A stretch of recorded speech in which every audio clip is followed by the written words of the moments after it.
মাদকাসক্তি চিকিৎসার ক্ষেত্রটা অনেক বড় এবং বিস্তৃত পরিসরে সেবা দিতে হয় এখানে। যখন কেউ মাদকাসক্ত হয়, তখন তার অনেকগুলা ডোমেইনে ক্ষতিগ্রস্ত হয়। যেরকম তার শারীরিকভাবে অসুস্থতা দেখা দেয়, তার মানসিক অসুস্থতা দেখা দেয়, তার সামাজিকতায় সমস্যা তৈরি হয়, পারিবারিক সমস্যা তৈরি হয়, ধর্মীয় চিন্তা চেতনার জায়গা থেকে কিছু ডিসফাংশনাল বিষয় চলে আসে। সো যখন মাদকাসক্তি রোগী চিকিৎসার ট্রিটমেন্ট প্ল্যানিং করা হয়, তখন এই প্রত্যেকটা বিষয়কে মাথায় রেখেই ট্রিটমেন্ট প্ল্যানিংটা করা হয় যেন তার শারীরিক যে ক্ষতিটা হয়েছে সেটাকে রিকভার করা যায়।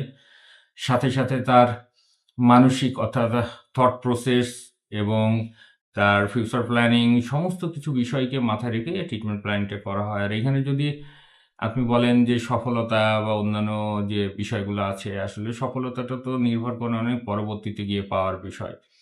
আমরা আমি মূলত এই প্রফেশনে আছি ২০০৫ সাল থেকে। উম পরবর্তীতে আমাদের এই ফেরা মাদকাসক্তি পুনর্বাসন কেন্দ্র এইটা